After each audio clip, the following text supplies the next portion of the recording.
देखिए क्या पढ़ना है आज, इम्परेटिव सेंटेंस। कौन सा sentence? Imperative sentence. Imperative sentence में जब मेन वर्ब से वाक्य शुरू होगा और आदेश का भाव प्रकट हो तो वो हमारा कौन सा सेंटेंस कहलाता है? Imperative sentence. और इम्परेटिव सेंटेंस का जब हम पैसिव बनाते हैं, पैसिव बनाते समय हम सबसे पहले लेट का प्रयोग करते हैं। सबसे पहले क्या लिखेंगे? लेट। उसके बाद क्या लिखेंगे? ऑब्जेक्ट। उसके बाद क्या लिखेंगे? बी, वर्ब का थर्ड फॉर्म बाय और यू। अब हमें क्या क्या इसमें पहचानना है? ऑब्जेक्ट कौन है, वर्ब का थर्ड फॉर्म कौन सा है। यहाँ वर्ब का हमारा क्या रहेगा? थर्ड फॉर्म रहेगा। अब सबसे पहले हम वाक्य में लिखेंगे लेट। सबसे पहले क्या लिखेंगे? लेट। यहाँ आ गया हमारा लेट। समझ में आया लेट कहाँ से आया? क्योंकि वाक्य का शुरुआत हो, सबसे पहले क्या लिखेंगे? लेट। उसके बाद क्या लिखेंगे? ऑब्जेक्ट। इसमें ऑब्जेक्ट पहचानने का जो हमारा पहला शब्द होगा वो हमेशा वर्ब होगा। क्या होगा? वर्ब होगा। तो इसके मतलब ओपन जो हुआ वर्ब हुआ, उसके बाद जो बचेगा वो ऑब्जेक्ट बच जाएगा। कहने का मतलब है, नहीं समझ में आया कि सबसे पहले हम लेट लिखेंगे, स्ट्रक्चर के अनुसार लेट आ गया हमारा। उसके बाद हम लिखेंगे ऑब्जेक्ट। तो जो पहला शब्द होगा वो हमारा क्या होगा? वर्ब होगा। तो इसका मतलब ओपन हमारा क्या हो गया? वर्ब हो गया। और बाकी जो बचा वो क्या हो गया? ऑब्जेक्ट। इसके मतलब ओपन के बाद क्या बचा? द डोर बचा। तो द डोर हमारा क्या हो गया? ऑब्जेक्ट। तो यहाँ हम लिखेंगे द डोर। अब डोर, द डोर के बाद हमारा क्या आ गया? हम बी का प्रयोग करेंगे। किसका प्रयोग करेंगे? ऑब्जेक्ट के बाद बी। तो यह क्या हो गया? बी हो गया। अब वर्ब का थर्ड फॉर्म, तो वर्ब हमारा क्या था? जो पहला शब्द आता है तो इसका मतलब ओपन। तो ओपन का क्या हो गया? वर्ब हो गया। तो वर्ब का हमारा थर्ड फॉर्म, तो ओपन का थर्ड फॉर्म क्या हो जाएगा? ओपन। अब क्या बचा? अब लास्ट में हम क्या जोड़ देते हैं? हम बाय यू लगाकर वाक्य को पूरा कर लेंगे, बाय यू। दूसरा हम लोग देखते हैं रीड द बुक, किताब पढ़ो। किसका भाव प्रकट हो? किताब पढ़ो, मतलब आदेश दे रहा है। तो सबसे पहले हम क्या लिखेंगे? लेट। क्या लिखेंगे? लेट। लेट कहाँ से आया? क्योंकि सबसे पहले लेट आया। उसके बाद ऑब्जेक्ट लिखेंगे। तो जो सबसे पहला शब्द होता है ऑब्जेक्ट होता है, सॉरी वर्ब होता है। तो इसके मतलब रीड हमारा क्या हो गया? वर्ब हो गया। बाकी जो बचा वो क्या हुआ? ऑब्जेक्ट हुआ। तो इसके मतलब ऑब्जेक्ट क्या हो गया? The book. तो हो गया द बुक। अब ऑब्जेक्ट के बाद हम क्या लिखेंगे? बीई। यहाँ क्या लिख दिए? बी। आई थिंक यहाँ तक समझ में आया होगा। क्योंकि सबसे पहले लेट लिखे, ऑब्जेक्ट पहला जो होगा वो शब्द वो हमारा वर्ब होगा। उसके बाद जो बचेगा ऑब्जेक्ट होगा। तो इसके मतलब पहला क्या था? रीड वर्ब हो गया। और उसके बाद जो बचा वो ऑब्जेक्ट हो गया। तो ऑब्जेक्ट हमने लिखा था बी, द बुक। ऑब्जेक्ट के बाद क्या लिखा है? बी। यहाँ बी आ गया। अब वर्ब का थर्ड फॉर्म, तो रीड का थर्ड फॉर्म क्या होता है? रीड, रेड, स्पेलिंग वही रहेगा, READ, रेड। अब उसके बाद बाय लगाएंगे। बाय को हम ऐसे आपस क्या करेंगे? तीसरा हमारा वाक्य है प्ले क्रिकेट। क्रिकेट खेलो। ये भी किसका भाव प्रकट हो रहा है? आदेश का। तो सबसे पहले हम किसका प्रयोग करेंगे?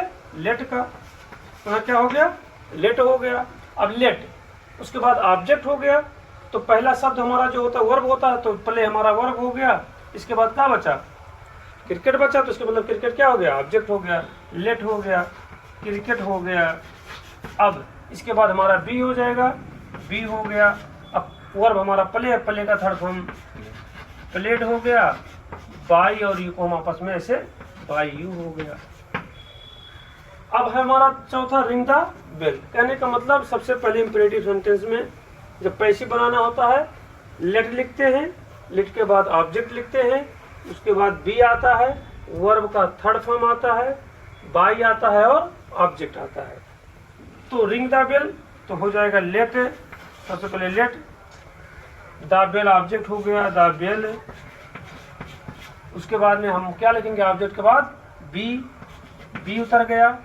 अब वर्ब का थर्ड फॉर्म रिंग है, तो रिंग का थर्ड फॉर्म रिंग, रंग। लास्ट में हम बाय यू क्या करेंगे? बाय यू अंत में लगाकर हम क्या करेंगे? जोड़ देंगे। इस प्रकार से हमारा क्या बन गया?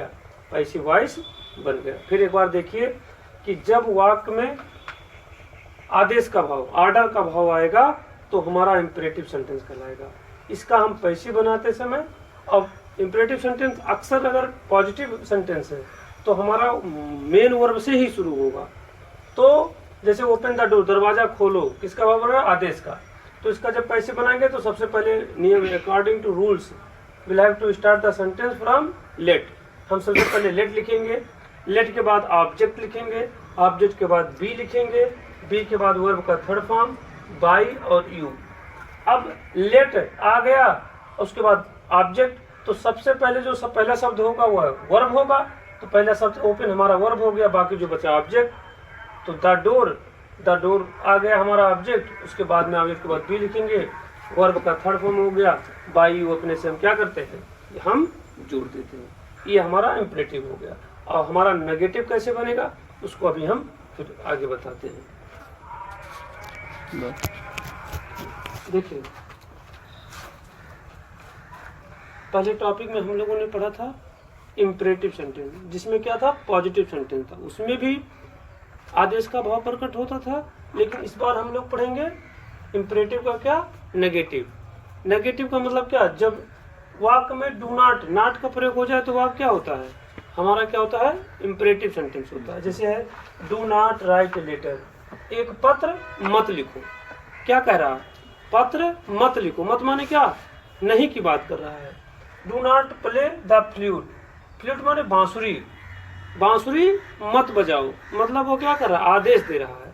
तो जब ऐसा वाक्य होगा तो हमारा इम्परेटिव का क्या होगा, नेगेटिव होगा। कौन सा वाक्य होगा, इम्परेटिव का नेगेटिव।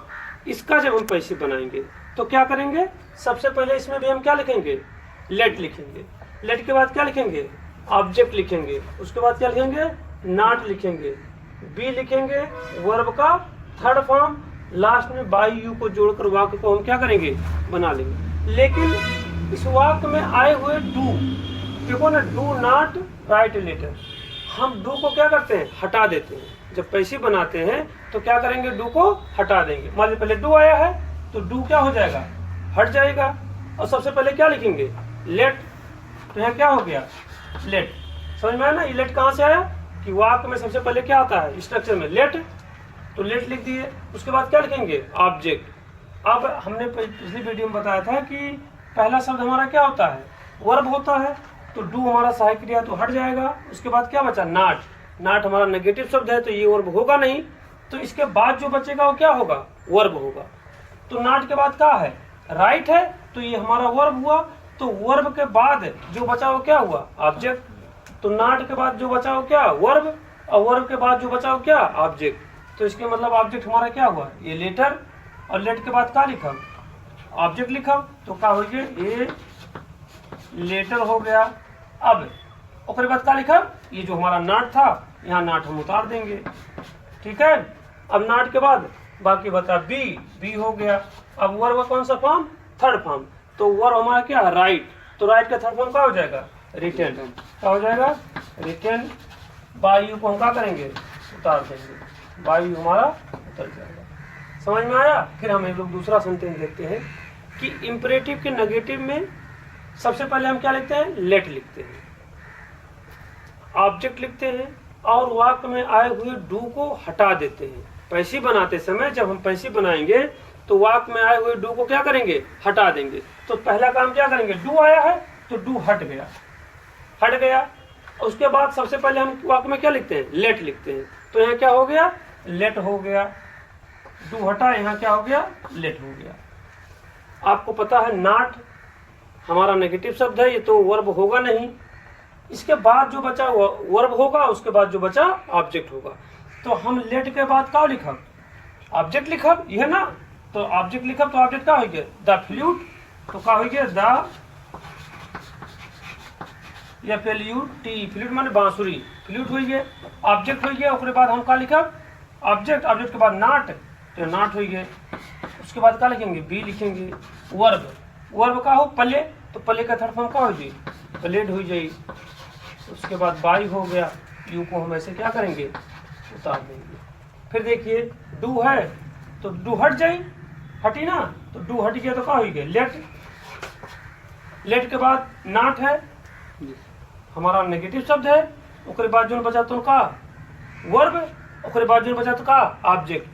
तो जब मी हर है, अगर आई इधर होता उधर जाता तो क्या होता, मी, ये ऑब्जेक्टिव केस में है। अब मी का इधर आएगा तो किस केस में, सब्जेक्टिव केस में। तो मी के सब्जेक्टिव केस क्या हो जी, आई आई इसलिए हुआ क्योंकि जैसे देखिए ये हमारा होता है आई सब्जेक्टिव केस है, और इधर जाएगा तो क्या हो जाएगा, मी ऑब्जेक्टिव केस हो जाएगा। तो जब ये इधर गया तो ऑब्जेक्टिव केस, इधर जब आएगा ये तो किस में हो जाए, सब्जेक्टिव केस में है। माने मी यहाँ आई तो क्या हो जाए आई, और आई यहाँ जाए तो क्या हो जाए मी। जैसे हो गया ही और हिम, ही सब्जेक्टिव केस हो, हिम ऑब्जेक्टिव केस हो। ही यहाँ जाए तो क्या हो जाएगा हिम, और हिम यहाँ आई तो क्या हो जाए ही। तो वैसे ही मी इधर आएगा तो क्या हो जाएगा आई हो गए। अब आई के बाद ऑब्जेक्ट मैंने हो गया नॉट लिख दिया, उसके बाद बी हो गया हमारा, बी हो गया, उसको हम मिटाते हैं। बी के बाद हम वर्ब का थर्ड फॉर्म लिखेंगे, तो बीट का थर्ड फॉर्म क्या हो जाएगा, बीटेन बाई हो गए। और यू को हम कैसे क्या करेंगे, उतार देंगे। Do not drive the car, तो डू नॉट, डू हटेगा कि रहेगा, हट जाए। और सबसे पहले क्या लिखा हम, लेट लिखा, क्या लिखा, लेट लिखा। और फिर बाद क्या लिखा, ऑब्जेक्ट। तो आप जानते हैं नॉट हमारा वर्ब होगा नहीं, वर्ब का हो ड्राइव, लेकिन हम कोई बात क्या लिखा सबसे पहले ऑब्जेक्ट, तो एक माने कार, द कार। उसके बाद का नॉट, नॉट के बाद हम बी लिखेंगे, वर्ब का थर्ड फॉर्म, तो ड्राइव का थर्ड फॉर्म क्या हो गया, ड्राइविन हो गया। ड्राइविन के बाद अब बाई हो, से क्या करो, बाई हो से हम समझ में आया। एक बार नहीं समझ में आया तो फिर दोबारा आप पढ़ के और लगाएंगे, देख के लगाएंगे, फिर तो आपको समझ में आ जाएगा कि हमें कुछ करना नहीं है। जब इम्परेटिव का नेगेटिव आ जाएगा तो आए हुए डू शब्द को सबसे पहले क्या करेंगे, हटा देंगे। उसके बाद का लिखेंगे सबसे पहले लेट, ऑब्जेक्ट नॉट, नॉट है तो नॉट के बाद जो शब्द होगा वो हमेशा क्या वर्ब होगा, और वर्ब हमें लिखना नहीं है, क्या लिखना है, ऑब्जेक्ट लिखना है। तो वर्ब के बाद जो बचेगा ऑब्जेक्ट हो गया, तो राइट के बाद सॉरी ये लेटर है, लेटर हो गया। नॉट लिखेंगे, नॉट हो गया, बी हो गया, वर्ब का थर्ड फॉर्म, तो वर्ब का थर्ड फॉर्म राइट का थर्ड फॉर्म रिटन हो गया। बाई को हम ऐसे ही क्या करेंगे, उतार देंगे। तो इस प्रकार से हमारा इम्परेटिव का पॉजिटिव और नेगेटिव सेंटेंस दोनों हो गया है। Thank you.